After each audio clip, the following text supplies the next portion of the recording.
You wanted me to do a voice for this. Oh no! Did we want you to do a voice? I did. It was a request. I mean, it makes sense considering the B plot of the second episode. Oh, that's true. Oh yeah, be one of the Wiley reads. I don't even remember what voice I was doing. Pick a Wiley read. It was just your British. It was a British one. But it was like an old British. Yeah, I was gonna say it wasn't "Oi, old... governor." It was very. Hello, and welcome to A Star to Steer By, a Star Trek podcast. My name is Jake, and I'm joined today on this trek of stars by... Oi, governor, Chris. Oh god, we're doing British again. I refuse. This is Ames. Torn between factions. This is Caitlin.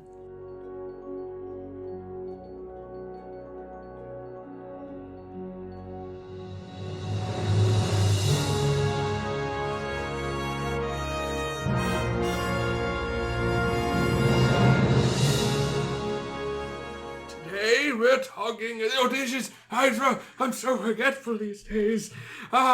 This is our 322nd episode. Chim chim chiree. Yes, cheerio, farts in the wind. And yes, we are indeed doing Star Trek The Enterprise for episodes, 2 of which are today and 2 another day. The ones for today are Cold Front, which is a type of storm, and Silent Enemy. A type of enemy. Yes, a type of enemy. A type of fart. No. It's a silent but deadly. Enemy. Silent enemy is a form of incontinence. Generally speaking. Okay, and now I'm going to take a nap and have my young assistant continue the introductions because I get so wary these days. Wary of speaking and of existing and I need my rest and oh god, I might just be dying. No, oh god, I have died. Okay, if anyone's wondering if I have regrets, the answer is yes. That lucky bastard doesn't have to watch any more My Enterprise. God. Who is this dead old man that's here? Oh, it's Malcolm Reed's father. Oh, Good. that poor old man. Hold on. We just gotta... Oh, he's so crotchety. Ah, we good, go. thank you. Now The cats can eat him. Now I can have a seat. I take it by these spittle-coated cards that he was about to read the introduction of the episode Cold Front. Yes. Good, excellent. Excellent deduction. Oh. Yes. So this was a Thanksgiving special episode. Oh. Or I don't know.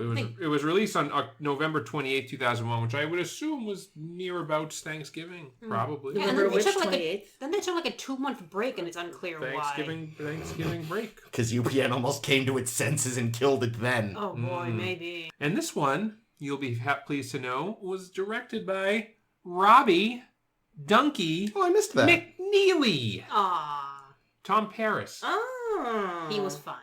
Yeah, well, He didn't write it. he didn't write it. So, anyway, what are we doing here? I have to reread the card and try to remember what the fuck was going on. Oh, right, of course, yes. So we're tooling around the Enterprise, and we meet, this is important, but Archer's normal attendant has been replaced by crewman Daniels, who apparently is someone that's been around this whole time. Yeah, he really knows how to make eggs. He made great. Unlike Riker. I have thoughts on that, but we'll get to it. But Chris that's really beside doesn't the like a point. soft scramble. We come across this ship, and we're like, oh, well, we want to make friends with Ship. So we call up Ship, and Captain Dickhead, no, he was a good captain. He just wasn't putting up with humans' bullshit. Oh, Yeah, I no, loved I'm him. totally on his Yeah, side. he was like, yeah, welcome Yeah. to space. I'm doing my Congratulations. fucking job. I don't want to talk to you. Go away. This is Fraddock, Captain Fraddock. Yeah. I love him. He was great. Hero Fraddock. But yeah, of course, Archer's playing the, well, we just want to make friends. Be my friend. I Fraddock's like, command well, you. Just don't bother me. If you want to meet my passengers, you can. They cut to him. He's in the interview room, and he's like, I'm not here to make friends. I kind of want to see that episode. So the interview-style Enterprise episode.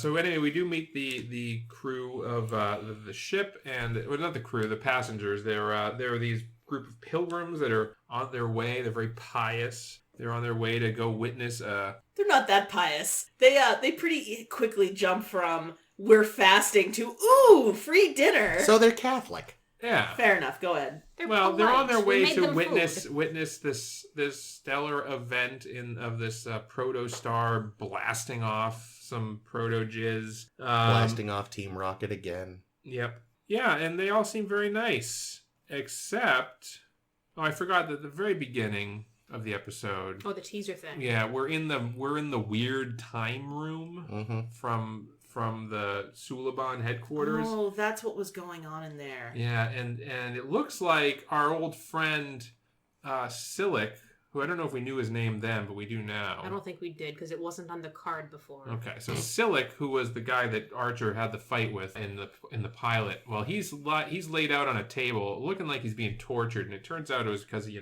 did kind of a bad job with the whole Archer situation. So now he's being sent on a secret mission. And it turns out that secret mission is pretending to be a space monk pilgrim guy. Just as the Enterprise flies into this storm, this plasma storm, he goes and disconnects something on the warp drive. And at first you're like, oh my god, he's going to destroy the ship. But it turns out he was actually being helpful for once. Because in this case, he was just, the ship got struck by lightning and it caused an overload. Space lightning. And it would have blown up the ship if not for this tube having been disconnected by Silic. So then after this whole incident, then Daniels goes to Archer and is like, hey, Archie boy, I think you should know I'm from the fucking future, bitch. Yeah, we believe you, Rasmussen. Here's my little diorama of history. It was pretty. It's very pretty, but it's it. impossible to read. Well, he's from the future. He has the code book. So he dazzles Archer with this display. He drops like the code word, temporal cold war. And Archer's like, I've heard of that. And then Dan's like, well, listen, the reason I'm telling you all this shit is Silic or the Suliban. I think it's Silic. Some of the Suliban is on board, and they're gonna do some shit, and I gotta stop them. So I need your help to help me stop them. And Archer's like, sign me up. And T'Pol's like, and so Archer goes and he tells Trip, and Trip's like, yeah, let's do it. And then T'Pol's like, listen, Archer. This guy might claim he's from the future, but no one can tell you what's going to happen. Not even an admiral. An admiral from the future. Yay! Every time it's great. The Vulcan Science Directorate has concluded that no one can tell you what can happen tomorrow. Not even an admiral from the future. So T'Pol is dubious. As she should be. This As she guy's should be. sketchy as hell. Oh, super sketchy. But this is everything a fucking Suliban would say. But well, and he looks like fucking Zuckerberg.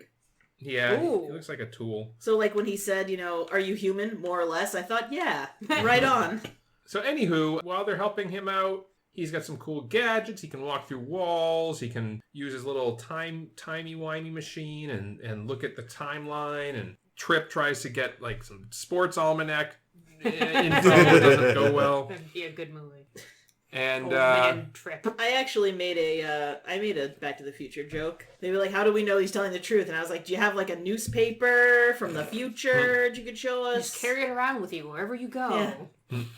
Turns out that, Silic is there, of course. We already knew this. He shows up and he promptly kills Daniels. Whoops. So, and that's the end of that. See ya, fucko. Then Archer and Silic have a little fist fight. We learn that they end up in the cargo bay in the shuttle bay for some reason. I hated it so And then much. Silic opens the door to the cargo bay, and then Archer inexplicably climbs over a railing so that he almost falls into space. Okay, that Robbie did fail us there. That was I blame terrible. Robbie for that, and also Archer. But He didn't write it. he directed how to climb over this railing. No, Silic I was evidently like, yeah, that looks natural. Evidently, Silic didn't want to destroy the Enterprise this time. All he wanted to do was steal Daniels' gadget. Yeah. Who can blame him? It looked like a good one. It was It pretty looked cool. fun. But it turned out, Archer managed to shoot it And Right out of his Destroying hand. Right it, out of his hand. destroying it utterly, as Archer is wont to do. And then a little escape, a little Suliban. Suliban, little pod ship shows up, which again, inexplicably, the Enterprise doesn't immediately destroy. Well, we learn in the next episode their weapons really I suck. think I think they could have taken Really the tiny bad. pod, Nope. the tiny No, one-man. the pod. problem is the torpedoes only shoot forward and it was behind them. Oh, whoops. Yeah, that'll do it. Good job, Suliban. So Silic escapes, and that's it pretty much. The star jizzes, and everyone's very excited. And Phlox says some stupid prayer, Ugh. and just annoys me generally. Yeah. Dude, he's so annoying.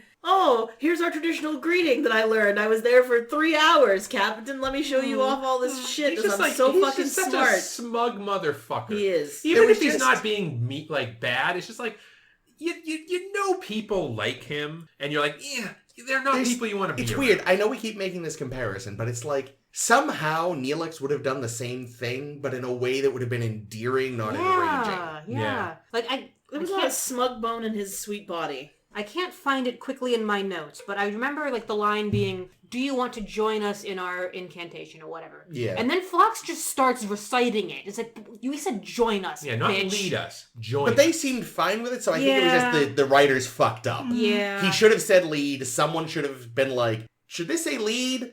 Like, I guess Again, that one. Robbie, Robbie, I love or- you, but damn it. Or fucking John I can't think of, Billingsley. thank you, John Billingsley, or even the guy that played the alien that had to say it. Mm. You know, it's like, did he mean lead? Because So there's a phrase that I've heard all my life, and I've never really known what it meant, Mhm. but it's one of those things where you know it when you see it, mm. and I know that Phlox has a shit-eating grin. Yep. Oh, yeah. Yeah. So, fucking the mystery man, who we Oh, the humanoid shape, the mystery guy. played by an alum of Star Trek. He's Really? done all kinds of things. The one that comes to mind the most quickly is Joe Brill from Suspicions, the one who flew into a sun with Bev Oh, okay. and died. Oh. That's what happens. Not Yeah, the if you fly into not the the sun, that's Ferengi, what but the other happens. guy. But definitely displaying some TV villain logic at the beginning, where it's like, Explain. I'm going to send you on a mission, but first I'm going to make you less effective as punishment. Like, I get that they're going for Where you're going, you won't need it. eyes. But it's like, I get they're going for the whole, like, oh yes, the carrot and stick thing. But what you do is you say, I don't know, threaten his family, or something like that. You don't make your agent less effective before sending him on a job. Unless it's kind of like a Rocco and Boondock Saints type of thing where they're actually sending you on a suicide mission so they can make it look like they didn't send you on a suicide mission. He's also from the future, so he knows how things go. Except I don't he's trying know. to change things. It's And also, unclear. it's never, at the end of the day, I guess the whole point of the mission was actually, because they never do explain it, which I guess to their credit for once, thank you for trusting in the audience to figure things out instead of hitting us over the head with it. The problem is it was kind of poorly written, so I think I figured it out, but I might be wrong. It seemed like the whole scheme actually had nothing to do with Enterprise, more just to draw out Daniel so they could try to steal his what's-it. Yeah, that makes sense. That seems to be what ultimately the endgame of this particular mission was. Well, I mean, that would be a very powerful thing to have. Oh, yeah, if you're totally. trying to change history. Totally, but You it know, is... a map of history. Yes, totally. Don't get me wrong. It just it isn't clear at like why did Sylvia Plath there? Who? Silic Silly. try to save the Enterprise, and again it was just basically just so his presence would be noticed and yada yada. And Crewman Daniels, yeah. So first I didn't realize, but his little rank pin because he's Your shirt is great, by the way. thank you. It says Garfield in the Starfield font, and it's great. Yes, thank you. His little rank thing because he's Crewman Daniels, not even ensign. Mhm. I noticed actually has the delta, like really tiny on it. Cool. I'd have to look. Like, because they haven't, formally done the like Starfleet Delta yet, but it was there, just a little tiny. Whoever smelt a delta. Yeah. Nice. So here's the thing. He's Oh, like, gosh. you like so much from Chris today. you like your scrambled eggs soft. Have I ever brought? You're the waiter, not the cook. Also, I thought it was noteworthy that you were subbing in for a different guy today. That too. I didn't think of that. God, this episode's dumb. And also, that's the reason Archer chooses to trust him. And That's I hate very Archer. I hate Archer to fucking death sometimes. But let's. God damn it. I mean, but let's just be real for a second here. How do you like your eggs? Really soft, almost undercooked scrambled eggs are the best scrambled eggs. Like you can usually get at like a restaurant buffet. No. Yeah. Well, disagree. no. Those can be overcooked. Oh really? Yeah. I don't know if I've See, done I No, have a. I don't like them wet. I have a weird. Not wet, but like fluffy and soft. I have a weird soft spot for slightly overdone buffet scrambled eggs. Oh. Ooh. Like, I don't know why. I know logically they're bad, but I love them. That's how I feel about Dr. Pepper. Interestingly, actually, Ian Fleming would agree with you. Really? In one of the Bond novels, they go into great detail how Bond likes his scrambled eggs to the point of giving a recipe. And it even includes the instruction to stop cooking it sooner than you think you need to, because the residual heat will get it to where it needs to be. That's just standard egg practice. But here's the other thing. That's just standard egg practice, Chris. The thing about it is, and this is my when I don't eat eggs that much, but when I do, I prefer Dos Equis. I knew No. you were gonna say that. But when I do eat eggs, or when I do cook eggs, what I do, you got to add a little fat to the egg, usually some milk, something like that. Yeah. But the key is to never stop moving them. Oh, yeah. You got to keep them in motion. People will crack an egg, scramble it up, and then pour it in a pan and let it in and be like, okay, I'm going to go have a smoke. No, you got to keep it going. Constantly. Yeah, you're not making an omelet. You're forming a curd. Yeah, exactly. And then, like, really, as soon as it starts firming up, that's when you pull it off. Get it out of there. It's done. Don't pull it off. Oh my god. Anyway, back to this episode. But thank you for your egg aside. Oh, God. Egg It sounds aside. like he just killed a bunch of eggs. I wanted to maybe not like this episode, but to finally feel like something was happening in Enterprise. And I saw this was coming up, and I read the synopsis and thought to myself, "Oh, we're getting into the arc. It'll feel like something's happening."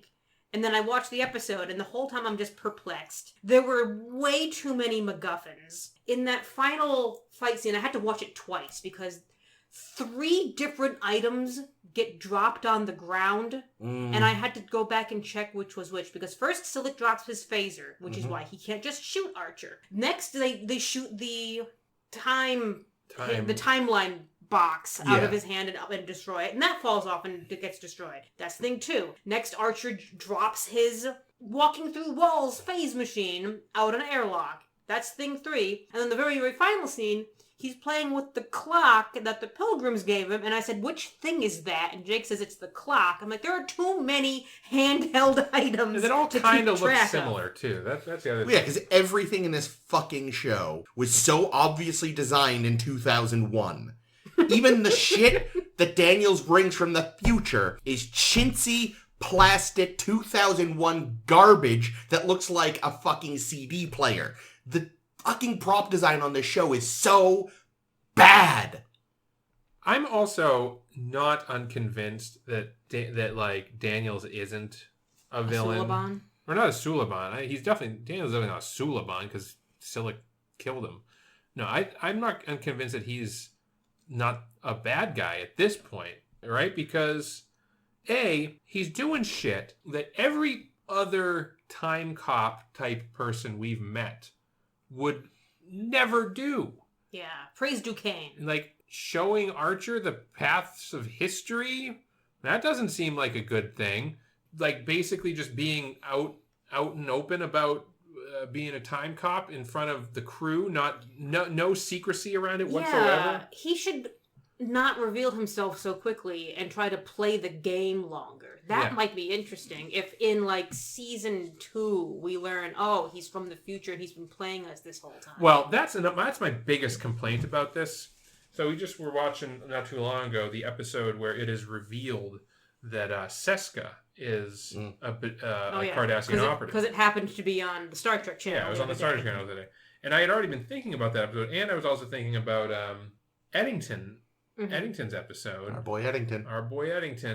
And even you can even go back as far as like Dexter Remick, right? Star Trek has this history of having these sort of characters that are revealed to be things that are not what they appear to be, and usually they turn out to be villains. But in this episode, or Jonas, although he was terrible, we're introduced to Daniels in this episode. We've never seen him before. Mm-hmm. Yeah. It would have been way more effective a reveal if we'd seen Daniels on the ship doing other shit, and Yeah. like maybe we see him serving Archer, you know, and he's just kind of a guy in the background, and Archer like says, "Oh, thanks, Daniels. Oh, you did my eggs just the way I like Yeah, them." like in Deep Space Nine, that engineering chick that later Miles realized, oh shit, she's some member of some Bajoran resistance thing here to kill Barial? I forget what her deal was. Oh, that sounds vaguely familiar. That bitch. So like, it's always like the other series, even when they weren't serialized in the way that like Deep Space Nine was, they understood how to establish a character and like make and write kind of long-term thinking, and then it's like, okay, we need to have a turncoat or a reveal, so let's take one of these characters that we've kind of built up, and then it's just more effective for the audience to be like, oh my god, holy shit, Daniels was a fucking time cop. If they'd had real balls, it would have been Mayweather. Oh, I'd love that. I read a great comment in another review for this episode, or just for Star Trek Enterprise on the whole, basically saying like, you start off with this temporal Cold War thing in your pilot, which means if you want to do a weird, like a whole timeline or time travel storyline, you have to have it planned from the start, And or it you're going clearly- to fail utterly. Clearly did not. Yeah, no, it's like they got halfway through writing the season, and they're like, oh, you know, that time war thing we introduced, what was that about? We should probably touch base on that, huh? Yeah, I think their plan was every 10 or 20 episodes, let's do something that reminds us of this temporal Cold War thing. Oh yeah, we'll do that. And remind me in 10 episodes to get on that. Yeah. Hey Alexa, tell me to In write 1,000 the time years, I'll get right on it. war. Why aren't we just watching Futurama? Yeah, man. That's a much better Star Trek than Enterprise. There's a lot of it, and it's not all good.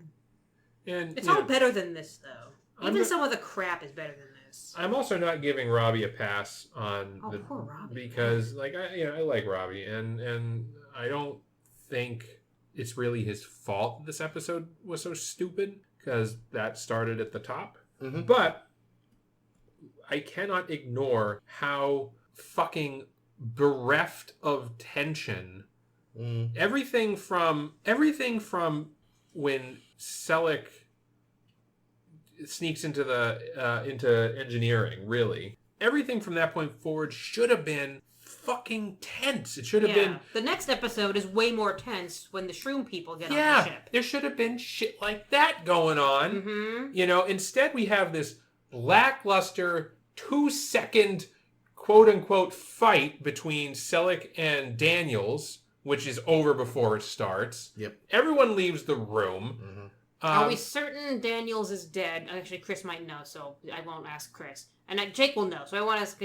He turned inside. He turned inside out and I exploded. mean, they know- they put a lingering shot on his quarters when at That's the end. true. I don't know, but Sloan pulled a similar thing in one of the Sloan episodes, where he was supposed to be dead when he comes back in Julian's quarters. It's like, nice trick, right? Sloan, you weird fuck. I feel like they're trying to leave it somewhat open-ended, because they don't know what the fuck they're doing. He's also a time person. He maybe made a different time version He's of him. gonna come We'll back as see. David Tennant. I definitely assumed that them like cordoning off the room meant he would be back, but Ooh. you know, like that's how it feels. I don't know. I would love to. The thing is, I don't trust them enough because I don't know yet. Are they ever going to go in his room? And I don't know what the answer is going to be because they play it like it's going to be this big thing. No one can go in there. There might be a fart lingering. A time fart. fart. Wow. Well done, all. Good job. Let's get back to the scene in the shuttle bay though. When they decompress. Before we get to that, though, Okay. there's an intervening bit between which bit? between the Daniels fight and there. when Archer has to walk through a wall. When Archer has to, and like again, like that's fine, right? Because we introduced the technology to walk through the wall early in the episode. So okay, Good job. cool. Good job. So Foreshadowing. it's fine. We're using it. But here's the stupid thing. It's like, we run up and Reed's at the wall and he's like, Governor, we can't get to him. He's on the other side of this wall. And Archer's, and like, there's no like, It's a really good read, Jake. there's no Sounded just like him. Selleck isn't sabotaging anything. The lights are still on. Everyone's happy. Probably 90% of the ship doesn't even know there's anything wrong. He left the manual right next and to like, it. there's just there's no sense of danger. The danger is He's got the device though. well, right, but we don't give a fuck. the danger. We don't. Why do we give a fuck? We don't. The danger is that Selleck gets away. The consequence of that, no one knows or cares. Because they It'll have affect not something thousands of years in the future. They have not set of up- years. Right, there's no stakes at There's all. no like, fucking we don't know stakes! anything about it. And like the thing is No that stakes. that scene between Reed and Archer when Archer uses the wall thing, it reflects the lack of stakes because they're just sitting there like, oh, he's on the other side of the wall. Oh, I got a thing. Well, but here's what's especially stupid. Reed's acting like they'd have to cut the wall open, except Selleck crawls out through a Jeffries tube in the ceiling. Yeah. So even if Archer didn't have the thing, he could have gone up one flight of stairs and through the tube. This was just a little quicker. Reed doesn't think three-dimensionally. He's basically Khan. Yes. Reed is always looking for an excuse to break shit. Also true. I get it. It's fair. But then we get to what I think is one of the stupidest scenes so poorly that shot. I've seen in a long time Really in bad. Star Trek is the fucking Shuttle Bay showdown. The Shuttle Bay Showdown. That's a good title right Yeah. there. It is good. Yeah, because We that have is another not... Shuttle Bay showdown in the next Oh, episode. nice. This one's worse. But yeah, because that is not how explosive decompression would work. No. He should either have been blown into space, Yep. or it should have been clear that he was hanging on to a thing. It was never explained, just what the stakes in that scene were, because you think, oh my god, there's no air in this room, but he's still just walking around fucking normally. Yeah, I didn't even realize, he was out of air until he was gasping. Yeah, did nobody tell Archer,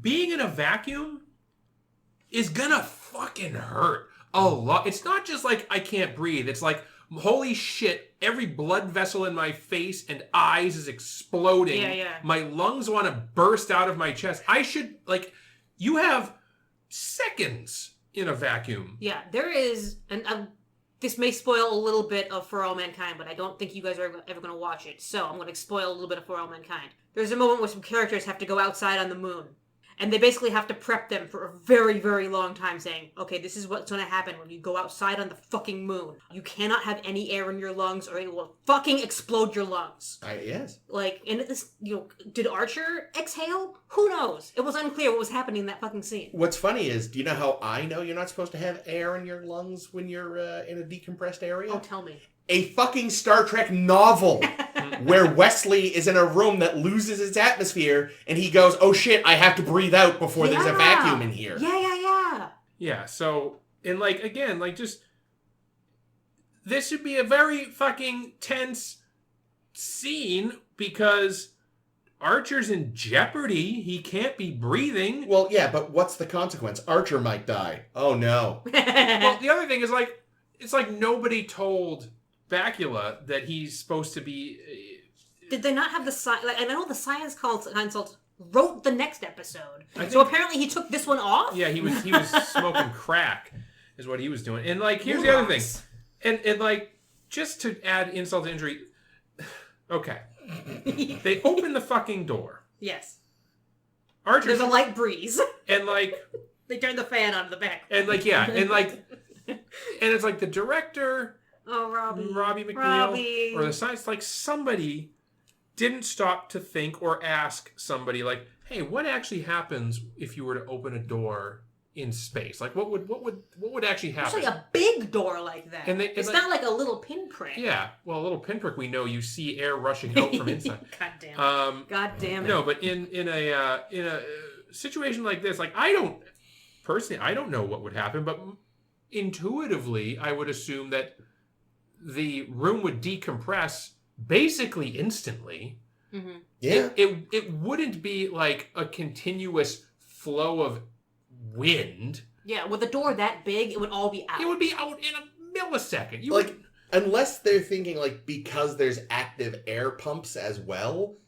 Except then the room did run out of air, so... Yeah, and then it ran out of air. He was holding that railing real hard. Well, here's the other thing is, there's this great gust of wind for 30 seconds in this tiny room. And then, right when it starts, whatever choreography happened, Robbie McNeil, he's sitting there, he's in his director's chair with the fucking cloth back, and he's got his bullhorn out, his old 40s style bullhorn, and he goes, all right, there, Scotty boy. When we shout to you that the door is open, I want you to feel like you're being blown by the wind. You're being blown so far and so fast that I want you to climb over. I want you to climb over that railing because the wind is just blowing you quite all the way over it. And then hold on for dear life, Scotty boy. Hold on like your life depends upon it. I think you're slightly conflating Robert Duncan McNeil and Tom Paris. Because I guarantee if Tom Paris ever directed something, he would definitely do the full, like, 40s direct. Like, he'd have a beret. Yeah, he'd be dressed exactly like Dom DeLuise at the end of Blazing Saddles. Because I kind of feel like that's what you were channeling in the big speaker horn. Speaker horn. Yeah. Go back and I rewatched the climbing. Why does he climb over the railing? He's on a fucking catwalk with a railing. He could just hold on. He doesn't even need to hold on. If the wind's not gonna blow him over. I think that was the direction. It was, Scott, we can't thrust you over the railing because that's not safe, and we don't have like the special effects for it, and we don't want to trust your stunt double with this for some stupid reason. Can you jump over it, but make it look like you're being blown over it? And he can't. The answer was no, he can't. The fucking thing is... Jake is so irate, he just his glasses the off. door that opened... The door that opened is on the floor. It's below him. Even if you assume that there is a massive, giant tank of air behind him, above him. Yeah. And there's 20,000... Olympic swimming pools worth of air in this room that's got to be blown out, which is apparently how much there was. Yes. Under no fucking circumstances would any of that wind be blowing in a direction that would cause Archer to rise up over the railing to then fall down. You know what it was? Just off camera, we couldn't see it. Porthos kind of nudged him. He's like, "That's not giving me cheese earlier, you fuck." Like, it is the stupidest thing I have seen in Star Trek in a long time. To the plastic symbols. From I would rather go see the London Symphony Orchestra playing that fucking 2001 whatever the fuck. The Spake Zetha. Yeah. Some Latin shit. I'd rather see them play that entire piece, but take all the other instruments out. No strings, no brass, no nothing. Nothing but cymbals. It's a bunch of plastics. No. It's only green plastic timpanis. A whole fucking orchestra of them. See, interesting that I do kind of want to see that. A green cymbal doesn't make sense, but a plastic timpani actually might work. No, because they're fucking known as they're known for being copper. That's the whole thing about timpanis. You mean the whole thing? I thought you just... no, the whole fucking thing. Oh, yeah, that wouldn't Just work. like cymbals are known for being brass, Chris. Yeah. Just because a being brass is a defining... Well, I thought you meant replace the leather or skin part with plastic. I didn't mean I'm replacing the whole... If you replace the head with plastic, it just won't make a noise. We're going to replace the whole damn thing. Well... In fact, you know what? We are going to have... Actually, no, they do make transparent green plastic... guitars. Yeah, instruments. What are those fucking violins, violas, that type of shit? Yeah, they make crazy futuristic looking fuckers God sometimes. fucking damn this show. Okay. Before we move on, because we desperately need to. I do want to say one nice thing about this episode. It ended. The way that I have more naughty things to say, so. The way that Suliban guy says John is great. How does he say it? I don't know. I can't John. replicate it, but he just infuses so much like... It's a weird blend of like, I want to be your friend, but I'm also condescending to you. Like, I know so much more than you. So flocks? No, but it's less, it's somewhere, there's something about the way he says it. It's just a wonderful villainous way to say John, which you wouldn't think would be possible because such a short name. You know what? This episode should be flushed down the John. Ah. Heyo. Here's another thing I didn't care for. And this it really pains me to have to say this. Uh-oh. This is really upsetting. Porthos phoned it the fuck in. Wow. Fuck that dog. Like, Well, you know what? He never got his fucking food. he is never the got his problem. food. But here's the thing: He went and got it out of Archer's hand as soon as Archer went down. The Absolutely. dog is supposed to be distracted by the fact that there's a being hidden in the room. Yeah. Which is, a good thing for a dog to do. This dog actor couldn't fucking do it. The dog actor was wagging his tail and was very excited and was, he looked at the food, but then he starts barking while he's wagging his tail. And it's like, this is not how a dog acts when there's a potential threat in the room. This you're right episode about that. would have been so much better if Porthos went up to Invisible Silic there and just either bit or pissed on him. Yeah, I would take that. Or licked him. Is there a breed of dog that is considered superior for acting? I don't know. Because I feel like I feel Jack poodles- Russells I were feel like popular. poodles would be because Poodles? they're smart. Yeah. Jack Russells are good because Wishbone they're. was a Jack Russell. That's true. Jack Russell's a weird choice for Wishbone though because Jack Russells are really full of energy, like a lot of energy, and I feel Well, like if you need to keep them around shooting scenes for no, 12 hours. I'm more thinking about the sitting down and reading a book so that they can tell us about an Well, they aspect. just trank the dog. Oh, okay. Well, in that case, it's fine. Literally. I see Goldens a lot because they're very laid back. Lassie was I a feel fine like actor. Beagles are not the first ones I think Beagles That's are true. the most forgiving dogs, apparently, Oh. which is why, unfortunately, they're used a lot for like testing and stuff. of. They So forgive, Beagle- but do they forget Probably, to kill? yes, usually. Anyway, Porthos, I was not impressed this week, and it took But out, him was it still took very away from cute, that scene. though. He was very cute. I have a good scene. I did like the scene where Trip thinks that he's like educating these That was good. these like That these, was like, good. poor simple folk about the engines, and then They're all And then- warp theorists. but it was undercut slightly by the fact that the one who was like, I'm a warp theorist, was Silic. Oh, was that No, Silic? that was there were two Oh, was guys, it? but yeah. Oh, I thought it Silic was. never said anything when he was in disguise. Oh, okay. Because I never actually mind. looked up that other guy because I thought I recognized him. I did not. Oh, rats. I thought it was Silic. Yeah, no, I'd that- have yeah. to go back and look. What But- was weird, believe though, you. was that these people, in fact, do have plenty of advanced technology, but apparently don't have a CAT scan. Hmm. I mean, I get it. Different technologies develop differently. Maybe but theirs is better, and they've never seen something so archaic in use before. Dialysis. Well, if they're all warp engine experts, why do they need to hire this ship? Why? I mean, they can't necessarily afford a ship just because they know how it works. Well, not just that, but it also could be a like resting on the Sabbath kind of thing, where like when you're when you're doing this, That's true. Yeah, we ceremony can't, or whatever. Like maybe they're supposed to not be fasting or not driving while they're not eating. but also, the one guy was a warp It does field, make them cranky. warp field theorist. They didn't say who the others. One of the other guys was asking questions. Oh, yeah, about so warp he- Yeah, fields. like actual, like, I assume educated that there's questions. some of them. There's multiple engineers Definitely. here. Yeah. Well, or it could also just partly be that like they're so far advanced that it's more common knowledge. Mm. Like most people that own a car know how to check a dipstick. That's true. Where's your dipstick, Trip? Or no, I'm put in upset I oil. asked. I was waiting for We've seen it. I was waiting for one of them to ask Trip like a question that Trip didn't know. That would have been good. That would have been a good gag. That would have put him right in his mansplaining little place. No, I'm just kidding. He was being. How weird. did you avoid the increase in testicular nitrification that occurs for males that stand too close to a warp engine? And Trip's like, say To say what, man? say that again? What? Cap and I want to be reassigned. That also smacked me of like an Iron Man when he's like, "How'd you get around the freezing problem?" And Gemini is like, "Freezing problem." I don't know what that is, but You've never seen the first Iron Man I movie? think I have. I think I actually own it on Blu-ray, but Bro, that's like the best one. I saw it when it came out.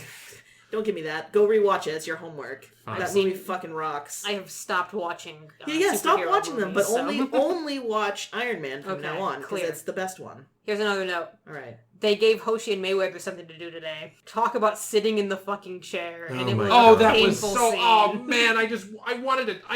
I was like seriously contemplating. It felt and like that- a Lower Decks scene. It belongs in Lower Decks. When we were watching that scene, I was seriously contemplating jamming my hand down a garbage disposal. Jesus. I was like, we We have a garbage I disposal. know, and I was like, if I got up right now, put my hand in there and flip the switch, I would be having such a better time than I'm currently At having. least then I could go sit in the ER for hours. They might have Kimmel on. Yeah, but in the ER, they're going to show you this episode of Enterprise. No, it's like the end of that episode of The Twilight Zone where his glasses break and he's like, no, I finally had time. Come on. I finally got away. It's like, It's just on repeat all day. why did they insist on shitting so hard on Mayweather on this show? Just Because like, he was a bad boy last week. I guess so, but like, oh my fucking lord, it's like, yeah, no, and like, just the fucking. I'm assuming this is a direction thing again. The way that he like looks around. Oh, it looks so different from here. It's like, shut the fuck up! Are you 8? Jesus! And Reed came in literally 10 seconds after being out of the room. It's like, you left him in charge for 10 seconds. You didn't even have to do that. Yeah, it was almost like It's a fucking Hoshi was deliberately trying to make a fool out of him by telling him to sit in the chair. Ugh, that was painful. Yeah, I couldn't tell if they were like flirting or what was going on, but I didn't like it. Like, do you remember there was a scene where Captain Picard let Wesley sit in the chair once? And then he was like, Wesley, got the fuck out of my chair. Yes. It looked like an alert came in or something, didn't it? Yeah, I don't remember, but there was like a scene where like, or like the first time Wesley went onto the bridge and he was like, oh wide-eyed, and remember how fucking painful that was because you're like, man, this fucking child is so annoying. And now we have a full-grown man Who went to the academy. a member of the crew, the fucking pilot of the ship, acting like a 10-year-old whose dad let him fucking, whatever dads let kids do that they like. Ugh. Going back to when Chris was talking about how Selleck said John, we were watching when he because he jumps out of the ship, yeah, and Oh, that's when Archer is hanging for his life. So I said to Chris while we were watching, I was like, because Archer's like, what did they promise you? What superpowers are they gonna give you? Are they gonna give you wings? And I really wanted him to fly by the window and be like, they already gave me the wings, man, John. yes. You should have killed me when you had the chance. Okay, well, speaking of which, right? It's funny. It's a funny joke because Well, thank you. those wings would have absolutely no use in fucking space. Whereas, as has been established in this episode, it's a fucking vacuum. No, I'm pretty sure wings were But in did you space. notice that when Sillick jumped out, he fell. his fucking CG Oh my fucking god, it was so bad. Jar Jar Binks ball sack. I said that! You I did. said he looked like Jar Jar Binks, right? Yeah, he was like. I said that! You Do you did. remember me saying She that? did, readers. So you have fucking Jar Jar Binks fucking in skydiving position, falling out of the ship. Now, in their defense, No. they've been fucking up people falling out of ships at least since Alien, when the alien falls out of the ship. Okay, but remember how you're great right. Hans Gruber looked when he fell off of the Nakatomi Nakatomi Tower. Tower? Yeah. Plaza Tower. So, And That's he not it in was, a vacuum. Didn't look that I great. seriously can't believe that you also saw Jar Jar Binks. Well, it I have looks never so felt terrible. closer to you, Jake, Aw. because I legitimately was like, what the fucking Jar Jar Binks was that? It looked terrible. It did. It looked real bad. Legit question, because this is either something I missed or something the show forgot to tell us. Is it about Jar Jar Binks? Because so help me God. It's very close. Okay. Dark Archer's Maul. throwing it in Sillick's face. What are they going to give you? Magic eyes or a tail or a prehensile dick or whatever it is they want to give you. That sounds good, yeah. How long has Archer known that the Suliban love to genetically modify themselves? I think I think the the woman told yeah, me. the trader Oh, did- one from the okay. pilot mentioned that they were getting paid. There and, was way too much happening in the fucking pilot, so I missed and it. yet But nothing Thank you. at the same time. Exactly. That fucking pilot. Last thing from this episode, and then I'm going to kill it with fire. Basically every episode this season. Nothing and too much all at once. Yes. I agree with Reed that the armory should not be on the tour of the ship. Yeah, no, Yeah, I no will say shit. this. Reed, clearly, as we know from later Star Trek, no one listens to any of his suggestions. Because he's Worf? But it is nice to see that someone somewhere in the history of Starfleet did try to convince them to lock fucking doors. Yay. Again, he clearly has never listened to, because no one locks doors in any future version of Star Trek. Well, future Pat, you know what I mean. But it's nice to have someone who's there who's just like, could we fucking not? in that accent. Yeah. I'm pretty much. It's pretty good. Hey. Pretty Oh, good. last thing about the Suliban. Okay, all right. For now, There's because too they'll I be just back. think like Yes, the Sulu Bong. Yes. because everything that we know about them was exposition given by the woman in the pilot Yeah, and Daniel's and here. Daniel's here. Yeah. We don't know a goddamn thing. You know what makes a villain interesting? Action. Motive? Motive. Backstory? Motive. Like understanding Swagger, that why neck. the villain does the thing he does. Why do we love Ducat? Neck. Because, well, obviously. Also neck. But like, we understand Ducat. Like, he's got motivations. There's reasons he does the things he does. He doesn't just do fucked up shit for the fuck of it. And we see those reasons. There's times when we even go so far as to sympathize and be like, oh, wow, yeah, Ducat. Wow, Ducat. It's like, that fucking good writing. I don't know Silic. I don't want to know Silic. I don't understand his motivations beyond he wants to get wings, evidently. Ditto. I just, Who doesn't? I cannot, How would they work? it is though? impossible for me to overstate For who? Us or them? how shitty this whole arc is. And yet, if he won, I don't think I'd be upset. That's less about him being good and more about my just really hating everything else. Yeah, agreed.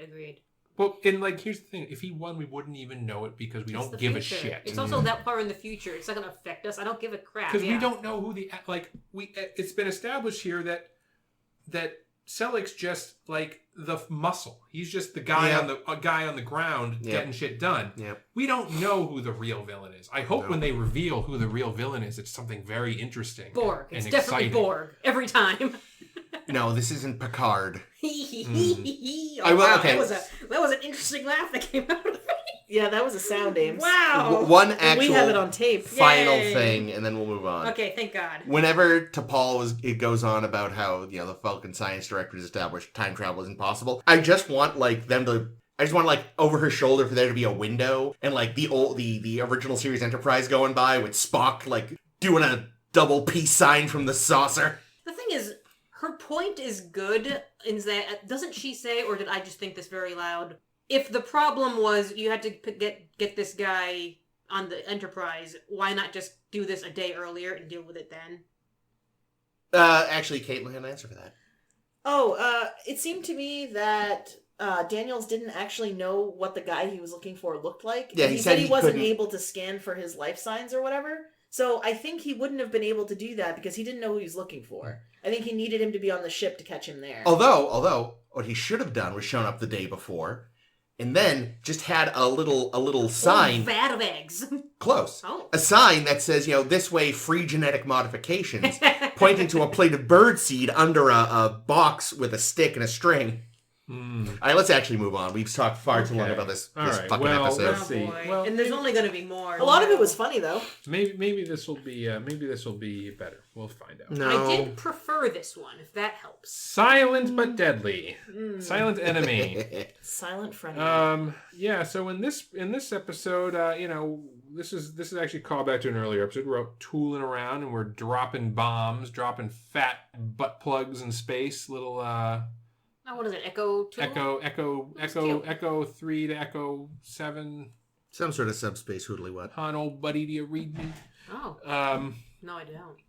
Anyway, so yeah, we're out tooling around, dropping these relays, these subspace relays, and we get it online, and it's like, oh great, we're gonna finally be able to make a call home after weeks. But we're not going to let Reed talk to But anyone. we're not gonna let Reed do it because Clearly doesn't want to. Hoshi and Archer are on a secret mission because they find out that it's Reed's big B day. He's turning 15, and they're gonna throw him a quinceañera. Wow! If only Chris had been drinking water, it would be everywhere. It would be all over you. Oh my Yeah, fuck. that's true. It would be funny, Oh though. god, I gotta like commission somebody to draw Reed in a quinceañera dress. Do you? No. Anyway, so Archer and Hoshi have this little side quest where they want to find out what Reed's favorite food is. And Hoshi keeps saying, Archer, I'm busy with all of the other jobs I have. Can I not? And Archer says, fucking no, bitch! This is your priority now. Doesn't matter what else is happening. What flavor cake do we Here's make? an idea. Do the girly human resources shit that I can't Right? be bothered to Yeah. do. That's what I thought the whole episode Yeah, long. it This was is really soft annoying. woman's work. Yep. Send Chef. You know, the guy that cooks. Woof. Wow, Chris is getting angry today. Why don't you just create a little questionnaire for the whole crew and There do we like go. a fun team building thing? Like everyone has to write down their favorite food. foods? Yep, Bet you that'd didn't be know the way to do it. Oh, hi. And then He's it's not gonna fucking go for your suspicious. face. Let's be honest, though. Reed would not have filled it out honestly. He just would have written down, like, the first thing that came to mind so he could be fucking done with it. I think he'd write down, I'll have whatever she's having. So like that. let me get through this. Yeah, this, sorry. This, so Sorry, so yes, basically, please go. so Hoshi ends up calling Reed's parents, who seem like these really stuck-up British-ish people. The mother seems okay. Yeah, but whatever. They seem very. I think stiff. in England you would call them cunts. Well, they're from Malaysia, apparently. What? They live in Malaysia Or they now. live in Malaysia. Well, in Malaysia you would still But call Reed's them... sister, I think, was also in Malaysia. So I don't know. so she calls his buddy from the academy. That asshole. She calls his aunt, we don't off screen, his uncle off screen. She calls everybody. Then she starts like interviewing the crew, which probably would have been a good place to start. And like finally she turns to Phlox. Oh wait, but she tries to sneak it past Reed Oh, yeah, himself yeah, she in tries- a very uncomfortable, Yeah, unnecessary scene. Yeah, she tries to do this thing where she like tricks Reed into telling her what he likes by kind of coming on to him, but not really, and he totally misreads the situation, and somehow she's the one that gets embarrassed. Whatever. I think they both are. Yeah, He's probably. British, so it's very sublimated. Fair. It was gross. It made me uncomfortable. So in the end, she just ends up going to Phlox and being like, "Can I just read this fucking guy's medical history?" And Phlox is like, Sure. I have no ethics." Can I Well- like, scan through his poop and see what he's eaten recently? And But also, like, she's like, well, I'm under direct orders from the captain. And it's like, I get it, but that's never a good reason. No. here's Like, the other remember the one time or two times that, like, fucking Janeway was like, I'm calling the shots here and you're getting this shit done? And we were both all like, whoa. Hmm. Like, same difference. I don't feel like Captain gave me a directive means she can be reading his fucking file. Yeah, so anyway, she goes to Phlox, and Phlox is like, "Sildenafil? Ah, interesting. Ah, yes, I know exactly what that is. It's a erectile dysfunction treatment." He knows everything. What else was it that they were like, oh, I had no idea you knew so much about Tibetan monks. Oh, well, I spent 2 weeks at a fucking abbey. Get the fuck out of here, Phlox. I know that was last episode, but fuck Phlox. I Yes, happen to know agreed. that pineapple makes your cum taste delicious. Therefore, he must love pineapple. Well, but not nearly as much as he likes his own cum after he's had the pineapple, apparently. He's a- Like, I was trying to think about, like, what could you possibly why would you possibly go through that, all of that, for pineapple? But now I understand. It's because of him drinking his own cum. I'm glad that we have this cleared up. It's the future, and they're in space, and Chef can't cook. where did he get the pineapples? Apparently, he smuggled them on board. Well, they're Up his replicating ass. some things, Yeah. aren't they? No. Yes, sir. They I have a thought this- protein resequence. Yeah, but No. I don't That think doesn't it make- can, no, that doesn't make I don't think it pineapple. can make pineapple. No. I'm sorry. I think they have to guess have not. Yeah, food. especially a pineapple that you would actually need these allergy injections for. Yeah. That's true. If you're going to replicate a pineapple, you would just replicate that it shit without out. without the bad stuff. Yeah. But anywho, yeah. So, and then they at the very end they have a birthday party for Reed, which only Archer, Hoshi, and They're Trip gonna eat that are whole at. cake. Like, it's not a great birthday party. It's really kind of lame. But for Reed, because he didn't want it like spread around, maybe that's the perfect birthday Maybe. party. Yeah, no, if I was Plus, like... he gets a whole cake. So anyway, so that's the A plot. And the B plot, That's the worst part. That is the A fucking plot. yeah, in the B plot, we meet this other ship. Oh, hi. And of course, Archer, doing typical Archer things, calls them up and be like, "Hey guys, what's happening?" And they don't respond, and then they leave, and then Oh, was it something I said? Fuck you, Archer. Fuck you. And to which I said, I like to think it's actually just his big dumb face. then the ship comes back, and this time they scan him a little bit, and then they fire on. They come. And this goes on throughout the episode, and eventually they fired on the Enterprise. It turns out they're way more powerful. like everybody. And Yeah. Archer's like, well, we can't fucking defend ourselves. We have to go back to Earth and get some new weaponry installed. Very sensible. And everyone's like, oh, well, what if we just... But we want to die like sitting ducks in space. How dare you take this from us? Reed and Trip decide that they're going to upgrade the weapons themselves and install these phase cannons, which are just fucking phasers. But It sounded like something cooler, though, didn't it? It did sound cool. So they're going to install these phase cannons on the ship themselves and get them installed before they get to Earth. But before they can do that, they get attacked by this ship again and boarded, and 2 crew members get killed. Oh wait, no, they don't. They just get knocked out. No one gets killed. No one on this ship ever dies. Except Daniels. And he wasn't even a crew member. And he wasn't even a real crew member. Yeah. So again, no stakes.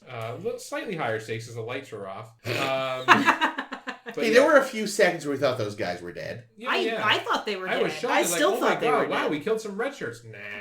Flox's ministrations are just that good. No one dies on his watch. Maybe he's lying to Archer? Because those guys were allegedly alive, but they were staring unblinking and blankly like dead people. Eyes open is movie shorthand for they're dead. No. I think that was the lingering neurological symptoms he might have been talking about. But I also think that if they are still alive, that they're just babbling. Yeah. Like, I don't... Comatose or... So the crewmen are fine, and How dare they? And the enemy, they're wandering around the ship. They have fucking Jar Jar Binks walk, and I never thought I would say this. That's unfair to Jar Jar Binks. yeah, it's true. They look pretty bad. Why do they got to do CG characters on this show? They don't have the money. How many more head ridges can you come up with in your makeup department? A lot, okay? They could have gone back to just draping people in blankets like with the Horta. Like for Oh, I fuck's do sake. miss That would have Horta. looked better. I do miss that. Anyway, yeah, so these assholes, in the race against time, these assholes are going to destroy the ship. They leave behind in the cargo bay some kind of a little recording device or something that's fucking up the ship. Archer shoots it for reasons unknown. Yeah. Like, Because he was mad. Why did Mr. good Smith thing it's kill not a everyone? bomb. Seriously. Yeah, I assume this won't blow up if I shoot it, therefore. They managed to get the new phasers installed just in the nick of time, and they're still not quite powerful enough, so Trip's like, you know what? Let's just put all the energy into them. Let's just make them overload. Let's intentionally overload accidentally. Well, because they accidentally overloaded earlier because of the alien doohickey. And that's how they knew it would be stronger. Yeah, so they did that, and then they But it might They kill managed to. everyone. They managed to at least Big loss. graze Swings the around enemy us. ship and scare them off. And then Archer's like, "Well, I guess we don't need to go back to Earth after all." No, go back to Earth. And everybody's like, Guys, yay! no, go back to Earth. Oh, God damn it. God Yeah, really, damn it, Archer. it feels like that was proof positive that actually you are completely outmatched, and it's a bad idea. Well, now they have phasers, so hopefully they'll be able to. Yeah, but defend they have to themselves. intentionally overload them and destroy half the ship to make them work well. I mean, it just doesn't seem like a good long-term issue. it's fine. Their It's answer to the fine. They'll problem. figure out how they. It's fine. Will they It's do it fine. off-screen? Probably. How? Who the fuck wrote this episode? Who the fuck? Oh, it's Oh, sad because it was it Andre was- Bormanis. It was Twilight. It was Tom Paris who wrote Andre, it. sweetie. Oh, no, not Sweetie. And he's the science consult on the show, which is why he probably paid less attention last week. Hoshi should not have still been dealing with the food issue at the point she was dealing with it. You mean when the ship was in great jeopardy? Yeah, like either she needed to have figured that out before it became a real jeopardy, or she should have come back to it after the jeopardy passed. The fact that in the But middle then his birthday might have passed. of a crisis of that scale, she's still working on the fucking food thing. Ugh. Listen, she's a woman. What more important work I could was she be gonna- doing? Also, what help has she been in the past, really?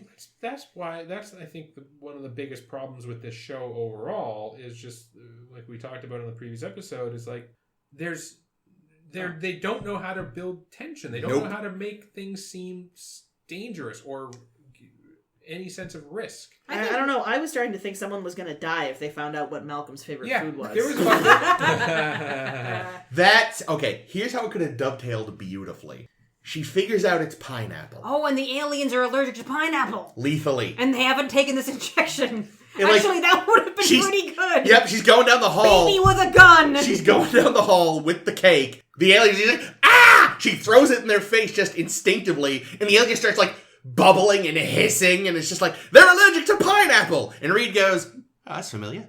That's terrible. No, that would have been terrible. Better episode. We would have had to look at those terrible CG aliens for Yeah, longer. they weren't And great. watching them CG melt their faces. I did think the moments of walking down the corridors in the dark with the flashlights with the very tense music, Oh yeah. that was some good stuff. You know why that was good? Why was that good, Because we didn't see the aliens yet. Because we didn't see the aliens yet, Yeah. which is exactly what how it should have been the whole. Never fucking should have gotten a time. good look at We them. should have not seen them. Oh, that's a good because you point. know what? You know what I would have loved? Never seeing them. Never seeing them.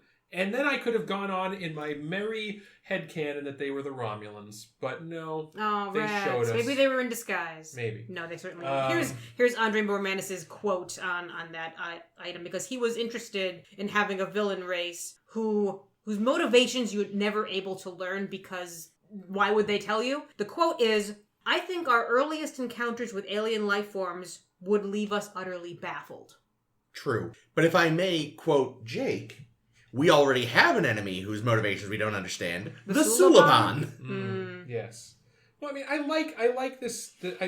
Things I like about this are that we never communicate with them directly. They just play us back. Yeah, they just Archers. shriek or replay the thing. Yeah, and like That was creepy. yeah, that was good and this, creepy. This was potentially, if they didn't look like fucking walking mushroom tips. Yes. Well, they also, or like brains in jars with eyes floating, like in RoboCop 2. So colloquially, because they're not given a name, they're usually called the Shroomies. Yeah. In Star Trek Shroomies. timelines, they're just called the Shroomies. Even better. However, I'm going to read this directly from Memory Alpha because I have it in front of me and I can finally close this tab after this.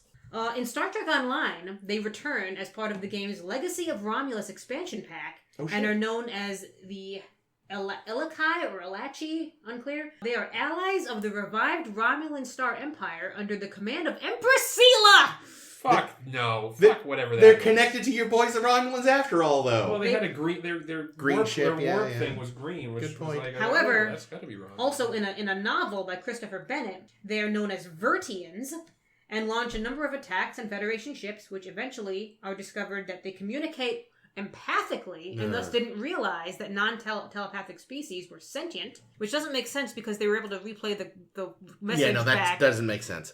in Also, a in non-sentient- actual English. What non-sentient species is building warp-capable star... Mm. I mean, either way, I hope Nomad visits their planet too. Yeah. Hmm. Or the fucking brains from Futurama. Yeah. Brain off. Or the brains from So, Gangsters yeah, of Trescale. yeah, like it would have That's been what I thought he so was gonna much say. better. The episode shit itself Mhm. when it showed us the aliens. Yeah. This could have been one of Star Trek's triumphs of the thriller genre, because as we know, Star Trek sucks at doing scary. Yes. Like it does bad. But if we had not seen the aliens, Yeah, see our horror episode Like- on our blog posts. it could have been great. But we saw the aliens, they looked stupid, and they didn't actually kill the crewmen that they attacked. They really, what you had to do, like, you never get a good, proper look at them. And you cannot do a good thriller episode with that fucking cake side plot. That needs to just be excised completely and put in a different The episode. thing about the cake side plot, because I was tired of it, because, you know, we're listening to all these British people talk about food. God damn it, they don't know how to eat. We weren't aware that Malcolm did eat food. Thanks, parents.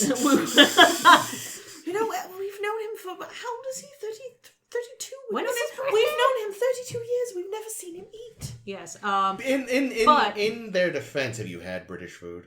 I I mean, everything on British I have, and it's Bake Off good. looks great. I know, I'm kidding. I quite like an English breakfast. Everything covered in beans is bizarre. But Oh, I like beans. the look on Malcolm's face when he sees that it's pineapple and like, you know, wants to eat the cake is so cute that I forgive some of it. Yeah, I mean, I think That's that's why... fucking adorable. It was really That's nice. why I granted, like, don't kill it completely. Just put it in a different episode. Because you can't have terror death aliens and cake. Yum. I do want cake. I think But there's- also, I think okay, there's always room for cake, Chris. Here's a question, fucking Rear Admiral Malcolm Reed's dad, retired. Why the fuck is there still a fucking British Navy? Because there's still an ocean on Earth. But, like, at this point, For now. And because they can't afford the spaceships, it's probably. theoretically a united Earth at this point. What are you fighting on the waves? I mean, the Navy does things other Kraken. than fighting, right? They rescue ships in distress. You missed our great Did you hear Kraken our joke. great answer? So, no, Yeah, we I did. saw What that. was it? I missed it. You said what did they say? What are you hunting with the Navy or what? Yeah, what are you fighting on the waves? And we both said the Kraken at the Ah, same time. Very And then nice. we fucking high-fived. I will. Where were you? I Right will there. hear it back on the edit and be very pleased. There's also probably still pirates and Pirates. things. It's because it's this is Orion this is only the pirates. 22nd century. Yeah, but I still just like it's the I mean, they talked about the fact that there's like a Starfleet C division in that one episode of Voyager, and it was like, what the fuck? You just did so many. You started to sound like a fucking Republican voter who couldn't name a reason why Trump had made their life better. Wow. Oh, Also, like you said, Caitlin, like. I mean, your boy's still in the Navy, just the Space Navy. Get the stick out of your ass, Rear Admiral douchebag. Did I say that? Space Navy. Oh, I think you misunderstood. I think I said, don't worry, there's just as much buggery in Starfleet as there is in the British Navy. At least that's what I thought I said. Yeah, fucking limey bastards. Jesus. Here's a note. We learn in this episode T'Pol doesn't know how to use chopsticks. And we laugh at her all the time about it. Which seems, like, weird. Why? Because I feel like they would Maybe be Vulcan a no. hands are jointed differently. Maybe they that they can do the thing. But I'm doing the Vulcan salute, listeners. I would think that they would be similarly like a no weapons at the table type of people, right? I mean, isn't that why? Am I wrong about that? I don't know if that's an urban legend, but that's certainly what I've heard. Well, I hope it's not. If it is like some racist piece of shit that I picked up somewhere, I'm sorry, but like it makes sense to But me. I just feel like they're... chopstick could be used as a weapon. Yeah, but not as handily as a steak knife. You want to see this pencil disappear? It was a pencil, Jake. I know, but that's basically chopstick But- with but- lead in it. No. My thing is, I just feel like Vulcans... Okay, yes. Like, they're fucking just... They're Vulcans. They're good at everything. There's no way she couldn't pick up chopsticks. Like... Also, let her eat her food how she wants to eat her food. Is Being what I able say. to use chopsticks doesn't mean that one is intelligent or not. Actually, No, but I just mean, like, they have probably weird, very precise body control. Like, I just feel like Vulcans probably have really good hand-eye coordination, like... Wow, I like that the show over the years has made up so many new bullshit things to know about Yeah. Vulcans that we're just starting to make up our own. Like, no, she's got super coordinated hands. Don't worry about it. That's really... They're ambidextrous with their hands and their feet. You should see how they write cursive with their toes. God. They use their hands for with the mind meld and the neck pinch. They're very tactile people. I'm sure they could get their hands around chopsticks. They just eat maybe vegetables. T'Pol's just incompetent. Like, we're I assuming believe not that. all Vulcans, right? It could just be her. That's why she was given this assignment. Yeah, They were really. like, oh my god, let's get this bitch away from us. It's like a real Rush Hour. Didn't I make a Rush Hour comparison I recently? think you did at some point. Yeah, same So thing. that's what it is. John's a Nepo baby. It's G14 classified. She's failed upwards. Trip's right about where he belongs. Tripped and this job fell right in his lap.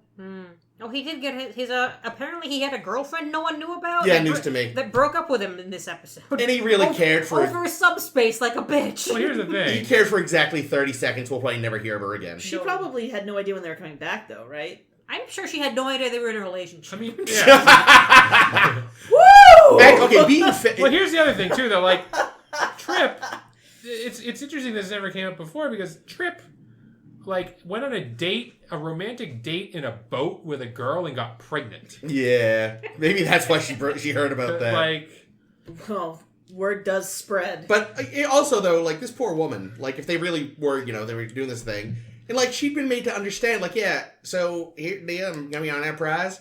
We're gonna run this Klingon to Kronos, but then we're coming back. It's gonna be a couple of weeks. We'll have some time together. Instead, they follow with, Captain decided we're staying out here. Sorry. Basically. Also, I hope it's alright. I'm gonna have a hall pass and bang lots of alien chicks. You alright with that? Captain. Baby? Baby? Kind of turning into it's the Elvis. future. People are more open-minded about that. Here's the thing. Maybe. I don't know. That would make sense, but Star Trek has proven itself to be very hyper-monogamous still. Well, And different strokes for different folks. I was just gonna say, and also, like, I don't think standard monogamy is going anywhere anytime soon. Well, no, but it does still seem to be the main rule of the day, at least among humans. Yeah. Which I'm sure Gene tried multiple times to change that, and he kept getting shot down. He was like, no, you see, you've I meant in the show you've and got to life. have your Nurse Chapel and your Lieutenant Uhura. That's the way to make the world go round. Oh, Gene, you fucking horny prick. Well, who can blame him? They were good-looking ladies. I'm like, Uhura, why? Why, Nichelle Nichols? Why? Because She didn't want to be on the show. You know, she wanted to quit, so... Maybe he was either super charming or just great in the sack. I mean... Or like a Ferengi. What does that even mean? Chris insists that at some point they said that Ferengi have huge dicks. dongs. I don't remember that. They did? They did. Well, Ames remembers. It was something Gene mentioned. It was never said, like, in the show, but I swear, I'm pretty sure there's a moment where... Is that what the electric whips are? No, Oh, there's no. definitely a scene Detachable. in something. Where a Ferengi is in the A background. Ferengi is in somewhere in a crowd scene doing this. She's gesturing in midair like measuring something, Yes, listeners. this big is how he's saying this big to some woman about how large his member is. Okay, but that's one Ferengi. Yeah, also, like, I could imagine Ferengi are not exactly known for being honest. Yeah, really, he's selling it, isn't he? Yeah. Well, I Once think- they get there, even if it's only like this, they're there. You Again, know? it was never actually made canonical, but I think it is something Gene legit, like, wanted to be there that I think they get there. Yeah, we'll mention it at some point, Gene. Jesus You know what they Christ. say about guys with big ears? They Did have, Gene big Roddenberry earmuffs? have big ears? I don't know, but Ferengi certainly do. Neat. Actually, I suppose due to the shape, they wouldn't wear earmuffs. They'd have to have, like, special, like, ear mittens. Oh, Actually, yeah, I like that. Their ears probably don't get cold, though. Yeah, that's true. A lot of Anyway, this show, Yeah, I so guess. here's the biggest fucking question about this show is, so, okay, we realize, wow, we're really out of our league, guys. Mhm. We're fucking the smallest ships in space right now, and, Yep. and we're showing it hard. We're fucking the smallest ships in space? Is that words I just said? Yes. I don't listen to words I say. But why, if they've had these phase cannons ready to install for weeks, if not months, They have... Since they left Earth. In how many episodes where they said, God, we are bored? Why weren't you doing that? Yeah, why? Why have they been sitting around I mean, for weeks, if not months? Maybe the plan was always to, like, get them installed by Starfleet. Maybe the plan was always to wait until they were far outgunned and then install them. Yeah. I mean, It's the plan just- was to drop Clang off and come home. Yeah. But then the Archer decides, no, fuck going home. We live here now. Well, being fair, Starfleet I was gonna say, decided. Didn't Also, they only Starfleet had also- one phase cannon. They had to build the other two. Somehow. yeah, out out of of whatever they had. Magic. pineapple cake. Yeah. Ooh, delicious, Okay, delicious some- phasers. Some crewman wakes up, where the It's hell a is real my- tropical blast. Ooh. Where's my sonic shower? Oh, sorry, we need to cannibalize making They a don't have face sonic cannon. showers on the Enterprise. They have regular They have showers. Oh, fuck, that's and they right. use No. decon. Where's my now. toilet? Well, about Oh that. no. The other thing is like they're entirely ignoring the fact that in Broken Bow, the ship was ready to go. It's been fine. It's only been being held up by Vulcan nonsense. It's Not because it true. wasn't ready. This isn't the Well, it Enterprise wasn't- Well, B. I was gonna say, Yes. the B, like, I was Harriman having big had, Harriman had vibes. had the Tuesday situation going on. Which, again, I feel like was forced on him by an admiral for publicity's sake. I try to... Poor Harriman, justice for Harriman. I mean, Yes. ready to go, and, like, because the ship is ready to go. It had everything it needed to do. It didn't have these phase cannons. But again, those might have been something that was scheduled to be installed at a then later it's not Tuesday. ready to go. But they aren't required to operate the ship. It's like a bonus. It's like it's like the undercoating you get at the car dealership. They don't put that on the factory. That's an add-on. I gotta say, I was surprised by T'Pol's restraint this episode. Because, Archer's like, did you guys have this much trouble in the early days? And she was like, there were less warp-capable species. When what she wanted to say was, we didn't stop and say hi to every motherfucker, you dumb prick. Yep. We scanned them from far away and then left. If that. I mean, I get it. Exploration is great, but there is something just sort of gormless about the way they're currently approaching First Contact that, thank God, they eventually make better rules later. It's not even rules. It's just the way Archer's doing it. Oh my God. Like, if I was an alien, I'd shoot them too, because no one wants to deal with I mean, a person He hasn't like even that. had his coffee. Archer's like, hey diddly do, good morning, neighborino. I mean, Oh It my is God, that is what it is. Yeah. You're right. He's fucking Flanders. Stupid sexy Flanders. But it's like it's the most. It's not even the most human thing. It's the most American Yeah. Yes. thing. You are absolutely right. This is the This is a very American ship. Imagine if With Reed, one if Brit. Reed were the captain, they wouldn't be talking to nobody. No, that's true. They'd be shooting more people. They though, would do probably. that a lot. All- That's Reed's favorite food. But Explosions. that's a Vulcan hello. They're Yeah. very good There you names. go. Sorry, I didn't mean No, to. I liked yours too. No, I know, but I shouldn't have. Yeah, like, you're right. This is the most violently American. Because we've always said, like, the Federation, Starfleet, it's all very Human. American. Yes. Mm-hmm. But this is the most violently American Star Trek has been since TOS. Yeah. Yeah, and you don't really, because we don't really see what has happened between First Contact, the movie, when the warp happened, and the Vulcans said hello, but god damn it, we don't want to say hello to you assholes. And now, you'd think, is there a United Earth now? We don't really know. I'm not sure if that's been assume? established. Question marks. I'm United just Earth assuming, Space actually. Probe Agency. Yeah, it's true. That was a thing. They still technically existed for, 5 minutes. Who did? United Earth Space Probe Agency. What is that from? That's something Kirk says about something. Yeah, he mentioned it at Oh, one really? point. I think they retconned it, because I think originally that's what they were. Really? Then they were like, that sounds dumb, they're Starfleet. But I think it's since been retconned that the Space Probe Agency was, the first version of Starfleet. Code word or something. Actually, I found out... Corbomite, to the I've- Corbomite Agency. I found out the other day NASA had a predecessor called NACA, which was founded in 1915. Wow. And a lot of its missions and a lot of its senior staff were absorbed into NASA in 1958. What did it stand for? National Aeronautic Commission... National Aeronautic Advisory... National... I don't It's probably remember. more about aviation. It was, yes. It was one of the A's was definitely still aeronautics. Yeah.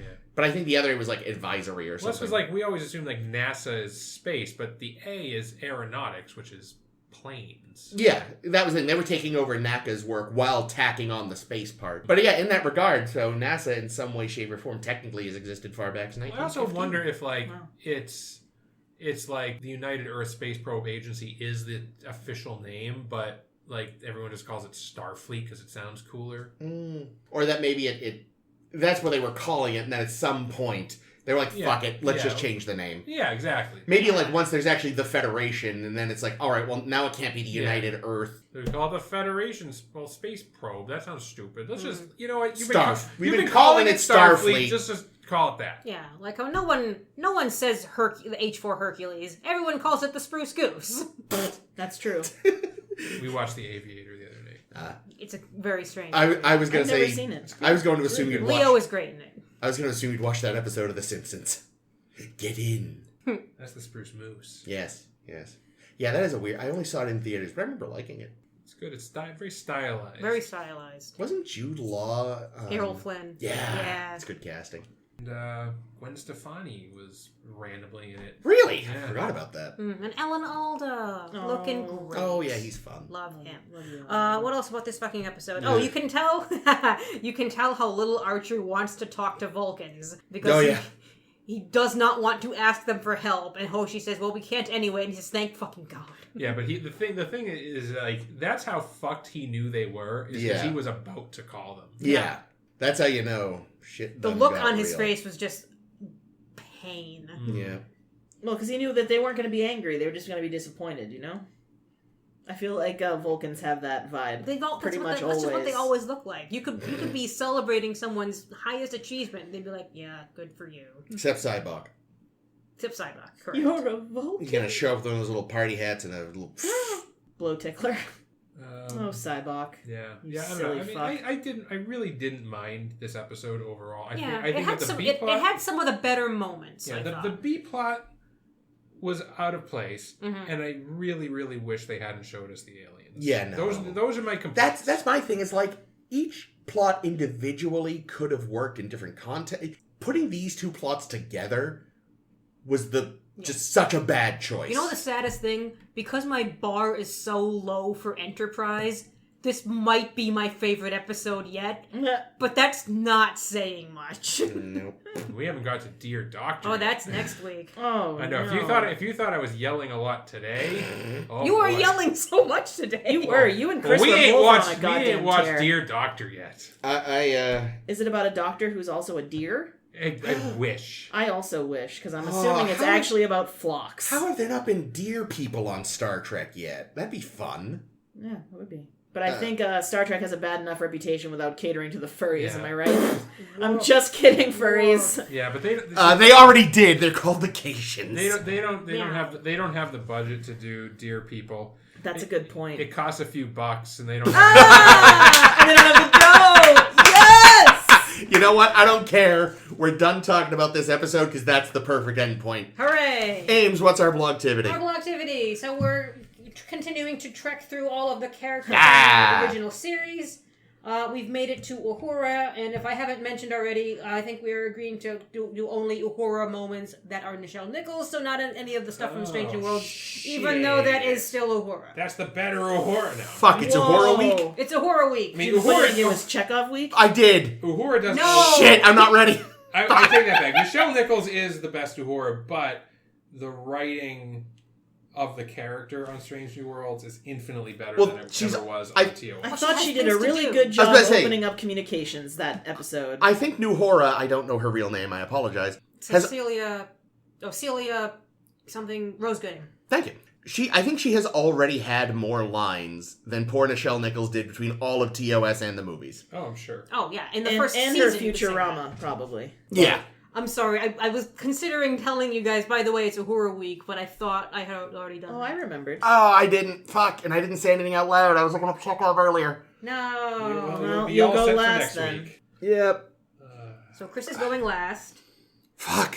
Uhura moments. Caitlin, you got any Uhura moments for us? I loved when Uhura said, sorry neither to being a fair maiden, and as we all know, this is actually an amazing Nichelle Nichols moment because she actually ad-libbed that shit. So long live Uhura. Brilliant. Perfect line. Beautiful line. What else was really good? That was the only one you had. Well, I don't come up with these things before I get here, Jake. I normally you haven't do. Noticed? Fuck. Jake, you haven't noticed that I don't come pre-packed with ideas? The fan dance was great. Listen, it was a stupid thing in a stupid movie, but Uhura is a fucking hottie. But I'll give Nichelle Nichols credit. I got one job on this ship. It's to do fan dances. Doesn't she sing in an episode? She Yes. does a lot of episodes. Well, every episode she ever sang in. Also, that's unfortunate because some of those are on my bad list. well, I'll tell you about those in a minute. sounds good. She sings those some are my Charlie good Evans ones. and pisses him off. Well, I feel like it would hard to not be pissed off if someone was singing at you. Actually, in a way, each time she sings in the show, someone either takes away her voice or takes away her memories. does she sing when Spock is playing the Vulcan harp? Yes. That's the one- That's that's the the- scene with Charlie, though. Well, that's the one I was thinking of specifically. I like that. I don't like Charlie though. Fuck that yeah, guy. he's a dick. He sucks. He is what he sucks. A bag of dicks. Wow. Nice. Thank you. But Uhura is great. Good job, Uhura. Good job. And honestly, like, good job, Nichelle Nichols. I know this is not what we're talking about, but, like, sticking with it and showing little girls who look just like her that there was a future, you know? Well, actually, a moment I thought you were going to say, wearing that fucking fro. Oh my god! That afro in the motion picture. Fuck yeah. Because Hot she as fought fuck, for that that, beautiful too. natural hair. Yeah. Good for her, man. But I thought we weren't doing honorable mentions. Oh, dude. Oh, sorry. Oh, yeah. Oh, sorry. Jake wants to go before we, Okay, but how before we list all of his other ones. But what about how hot she looked in the Mirror Mirror universe? She did. She certainly got Mirror Sulu's attention. Which is saying something. Because he's a piece of shit. Well, I meant because he's gay. Well, we don't know a Mirror Sulu. Well, okay, so Maybe that's a Mirror Universe Kelvin thing. Sulu Maybe is everyone what we that's- don't really know about yet. Everyone that's gay in the Prime Universe is straight in the Mirror Universe and vice versa. And they're I all think- horny and for Uhura. I think the mirror universe is just like, Chaotic bisexuality. yeah, just everybody fucks everybody. Yeah. That's probably true. Especially Intendant Kira. Yeah. Yes. Yeah, intending And Kira, Kira, including is herself. definitely poly. Yes. In the, She's not. There's She's no. not There's Paul, she's nothing. Omni. I was gonna say, but it's not even that. She's not amorous. that's true. There's no amor. She's just horny. Yeah, and who can blame her? All those Anywho, good-looking people around. I'll go. Yeah. So I also did have Sorry Neither on my list, but I will just mention it as having been on my list because I also have. I'll just promote one of my honorable mentions. Yay. So I'm going to say commanding the Enterprise and saving everyone's ass in the Lorelei signal. Yes. Stupid episode, But she rocks it. But she did a great job. Her and Chapel, both.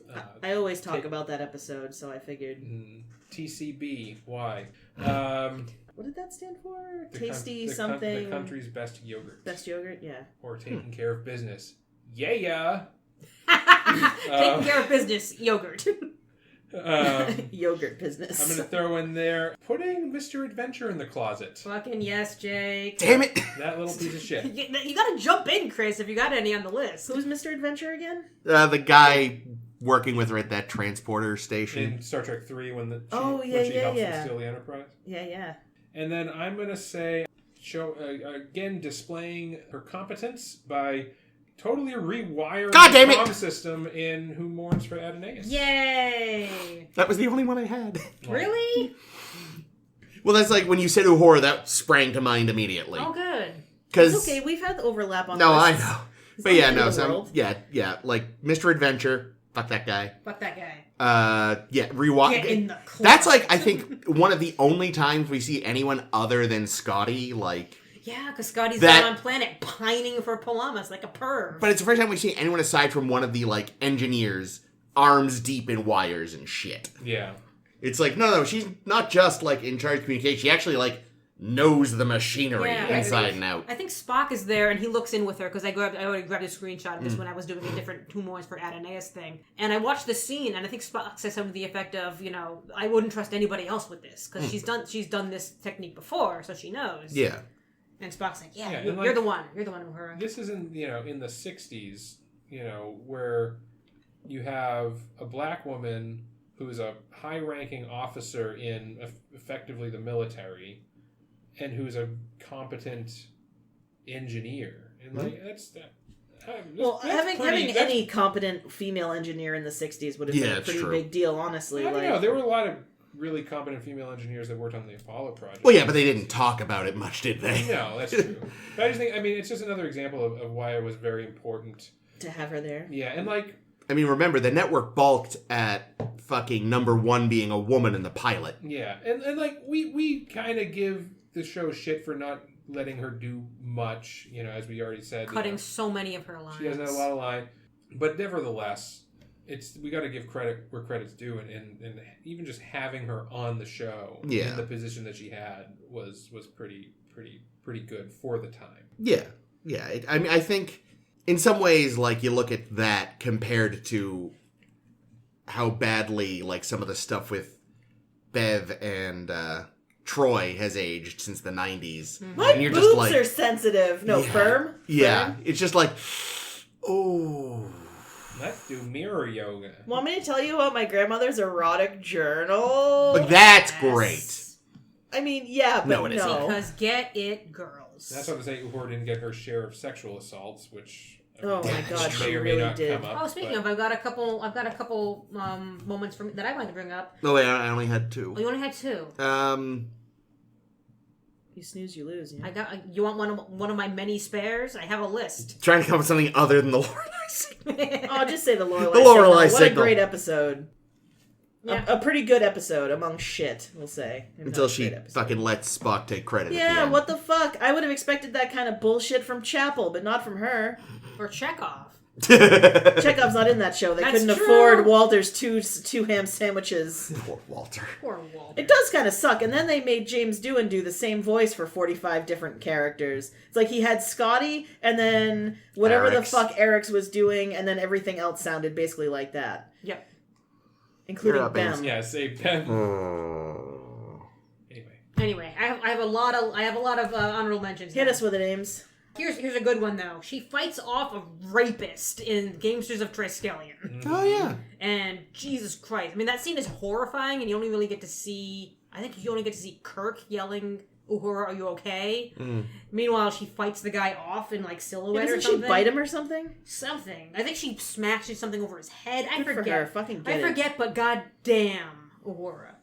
I know in Mirror Mirror it's great that she plays Sulu, but also there's another Mirror Mirror moment I wanted to bring up, and that's that when Marlena, Mirror Lena, sure, she's pointing her phaser around, Uhura just fucking beats the phaser out of her hands. And it's like, yeah, Just Actually, beats really- the phaser right out of her. Thinking on that, get it. I think she did a better job of blending into the mirror universe She did than the best. anyone else. She realized very quickly, like, all right, I know how to play these fucking idiots. She did. Because she's used to men in the 60s. She's like, okay, I know how. They're even hornier than the ones I'm used to.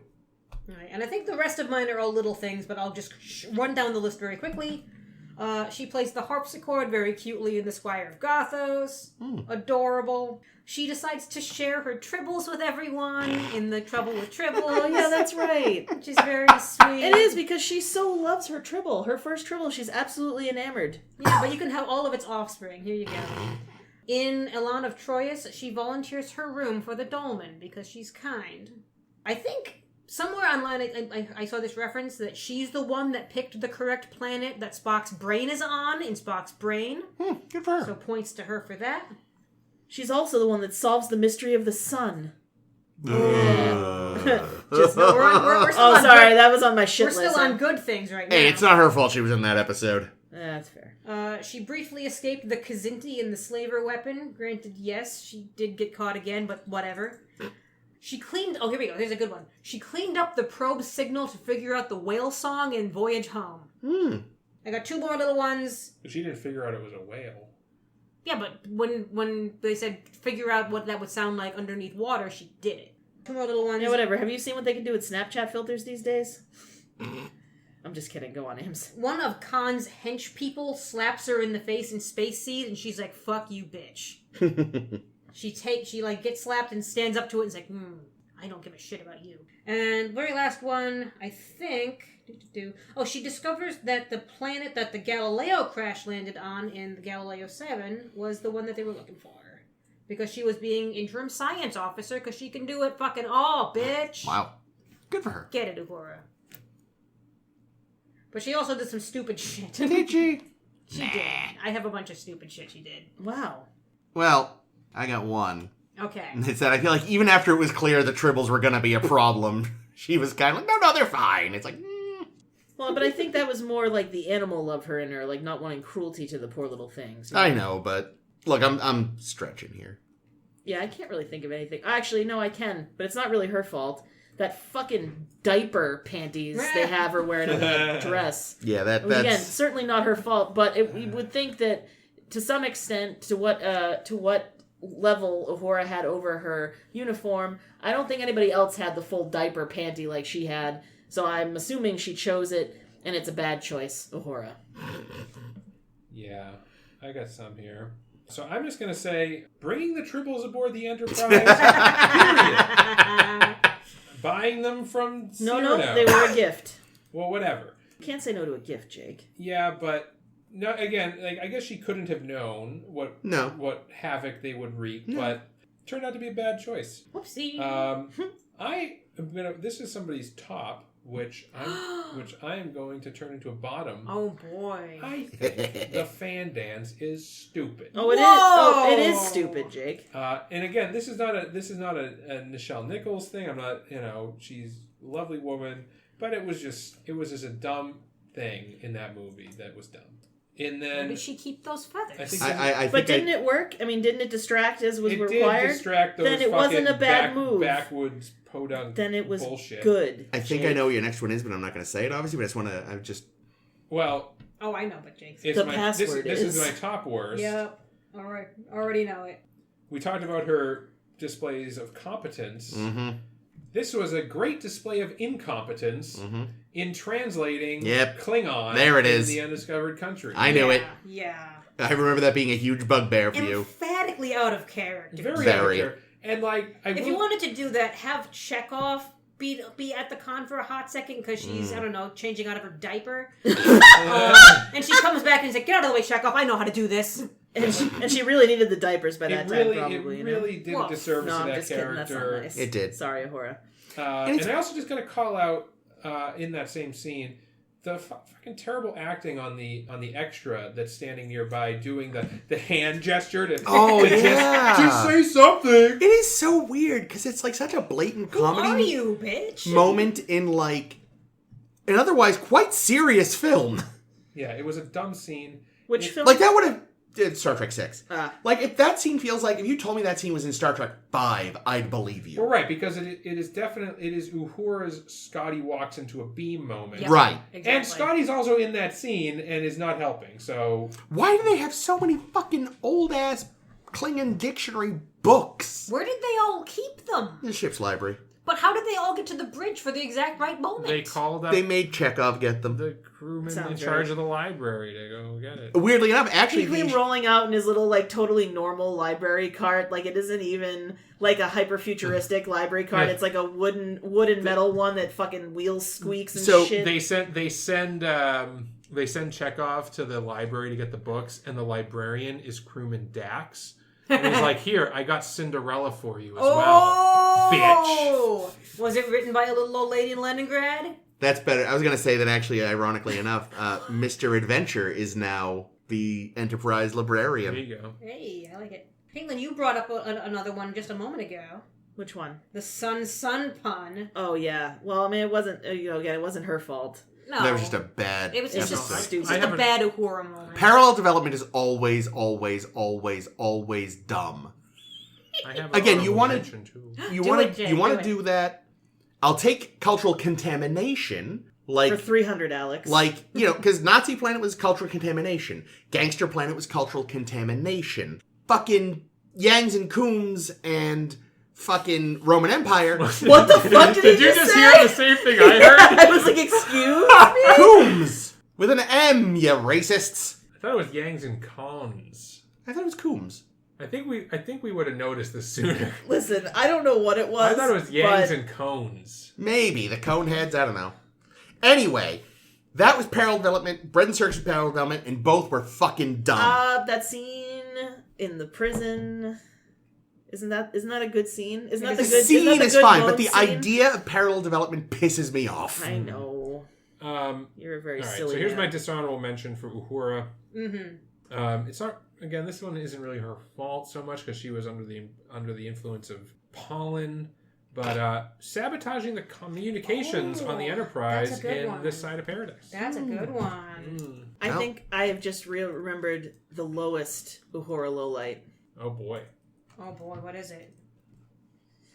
She had to kiss Captain Kirk.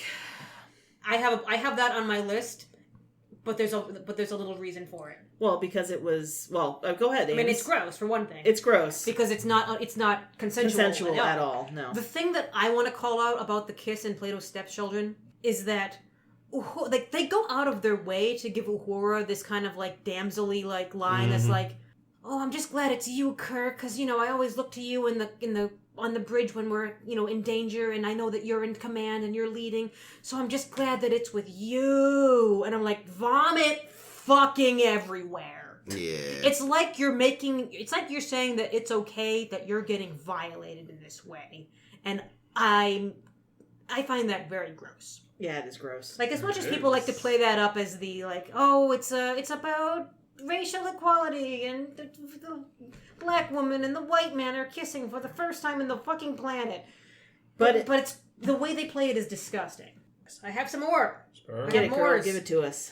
Oh boy, a lot of these are little moments, but I wrote them down because I have them. When Kirk vanishes, when the Metron put him down on Arena Planet, she just screams for no reason. The man!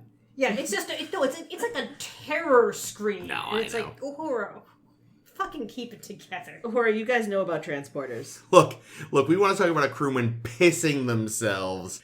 I thought it was Chekhov week. I'm keeping that in my back pocket.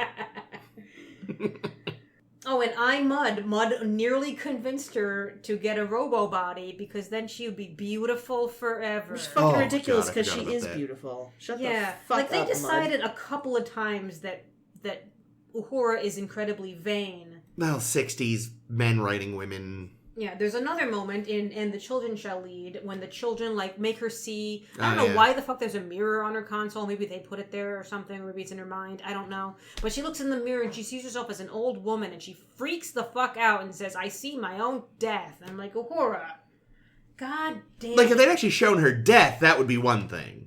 Not just I'm her a old. sick old woman. I mean, it's got to be kind of creepy, though. I mean, I feel like I would be creeped out if someone did that to me. Okay, Chris. Mm-hmm. In the end credits for the episode, one character is listed as a KOHN villager. Oh. And the closed captions for the episode transcribed the actors as saying cones, not combs, because they are KOHM. Cone. Also, it sounds as though the actors are saying cones. No, fair enough. I just misremembered. I didn't even remember what they were either. I remember the Yangs. Yeah. I forgot the other one. A couple more Uhura moments. When she's... Okay, the songs that she does sing, and yes, it's lovely to have Uhura doing the sings, and you'll see it in Strange New Worlds, spoilers for Strange New Worlds. Oh. But the songs she sings in Charlie X are just mocking Spock. It's like, we know not what he'll do, and they're all songs about how it's weird that we have a Vulcan on our ship. But maybe it was like how in musicals, they sing words, but the words that they're singing are not necessarily the words they're actually saying. It's just meant to sort of portray a mood. So maybe those weren't actually the words she was singing. It was just the feeling she was trying to get across. I'm pretty What? sure she was just singing that song. But again, I think she has like kind of a playfully Well, don't they antagonistic kind of like relation. each other in the beginning? Kind of, sort of? Well, it's kind of hinted that she kind of like teases him at several points. Yeah, and then she teases Charlie in the same way, singing the same kind of I'm mildly belittling you. And Charlie's like never had a boner before, so he had no idea what was going on. That's what it is. He flipped out, and it's like, don't do this to the poor kid. Uhura does musical roasts. We missed the one where she just sang about how much Scotty loves drinking on the job. But he wrote most of it. Don't get used to drinking on the job, gentlemen. This isn't TOS. Okay, these two go together because they're both very uncomfortable. Lincoln shows up, and he's talking to Uhura about racism, and she's like, "That's okay. My God, I forgot about that. We don't take it as offensive anymore." And it's like, Uhura, fucking damn it. Oh, white guy wrote that. Yep, and similarly, in Once Upon a Planet, when she's kidnapped by the shore leave computer, it explains slavery to her. And she has to be rescued by Spock. Well, thank God for the white savior. Yep. 3 more little ones. She leaves Chekhov behind in the voyage home. Well, that was tricky. He told her to. Yeah, and it wasn't like they could only beam out one person. They should have started with him because they should have known he would not last on that planet. When she's randomly thirsty for Scotty in the Final Frontier, It's not random. You've seen him in those pants? I was uncomfortable. Yeah, until he knocked himself out and all sexiness just melted away. No, it was the other way around. He wakes up and she's there being like, "Hi, Scotty." Oh, God. Well, I think Scotty, let me hold you to my bosom. they had established earlier in the film that it seems like those two were maybe kind of starting to date. Really? Yeah, there's a moment where she like brings him a food pack while he's working, and they have a moment. Yeah, and it's cute. And that's why later when she's like Cybok drunk, it's kind of jacked up. It's easy to forget because it's an easy movie to try to not think about. Alright, and this one isn't her fault, but I'm gonna put it on my list anyway. Losing all of her memories in the Changeling because she was singing at Nomad, and for some reason, every time this woman sings, something attacks her. And, like, the thing is, do they ever restore her memory, or does she just have to learn everything again? Yeah, I'm don't pretty think sure that's about what Bones said. Yeah. That, like, we'll just retrain her. It came back somehow because of the whatever device. Yeah. She's a plant person now. I don't think that's ever stated. I just don't think it's ever addressed again. Episodic. It's fine. When in Rome. Yeah. You're not meant to remember. Yeah. Like she didn't. She's barely a character in that show sometimes. So. I mean, the thing is, and we might have remarked on this before, that, like, outside of the Kirk, Spock, and McCoy triumvirate, with occasional Scotty, the other... Less Scotty than I was less Scotty, considering we struggled they tried to to do more with for Scotty, him. but I feel like the rest of the bridge crew, they were kind of just treated as background. Well, and even, like, if you look at it, really, that was kind of even the intent with Bones, but they just realized how well the three of them were. It was originally supposed to just be, like, Kirk and Kirk Spock. show. Because I feel like even DeForest Kelly wasn't credited in the opening credits right away. He was season 2. at the end with everyone else. So it's like they realized, oh shit, all three of these guys work well off each other. Amp up the Doctor. Yeah, that's why, like, it could have just, like, the reason why I think we have the the seven, right? You know, the ones that we know, And Chapel. plus Chapel, is because they're the ones that like did the convention circuit in the 70s and then were in the movies. Yeah. But if, you know, it could have just as easily been Leslie, right? In the movies. Like, they could have made him a character in the movies. Yeah, well, I think he actually basically only stopped because of a back injury. Like, he thought about trying to get back into acting, but ultimately... So, yeah, you very easily could have had Leslie in the films. Poor Leslie. Otherwise. So, but, you know, and I'm grateful because I think we got, you know, certainly Uhura is a great character. Yeah, and it gives us more Uhura in Strange New Worlds, which is a lot of fun. And you know, they've done well with the character. Yeah. Sulu, you know, John Cho in the film version.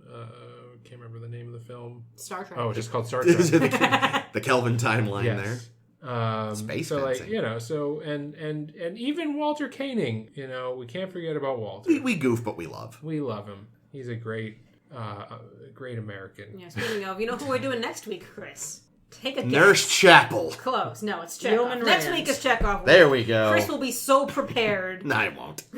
He'll have forgotten everything by then. I'll be on Picard. Right, so that's the plan for next week. So join us for Pavel next week. Yay. But now it's time for me to close the hailing frequencies on this episode of A Star to Steer Her By.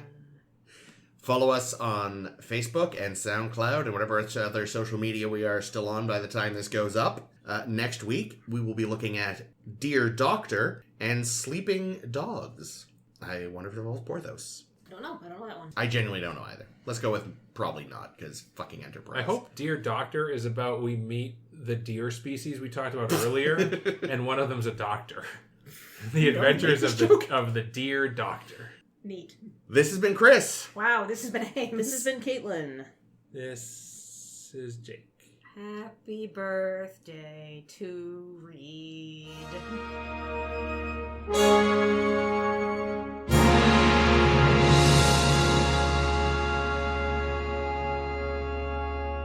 Apparently the whole family lives in Are you going to be okay, Caitlin? This cat he's biting. This he's cat biting. is actively attacking you. Yeah, he's being very bratty. Chill Oh, out. yeah, let him. You gotta get rid of him. He's gonna hurt you. Chill out. Here, let me- No, just leave him. I won't touch him Okay. anymore. I don't if he believe does you. it, You no, I always won't. touch I him. really won't. Will But if this- he does it again, we can throw him. Will this be cuttable? He's just too cute, not too bad. It's always it always varies whether or not I can actually cut the moment where Not White even Cat touching tries to it. kill Caitlin. Mm. So sometimes it makes it in because I just can't get it out. Other times I manage to just... Okay. So, oh god, that's a cute cat.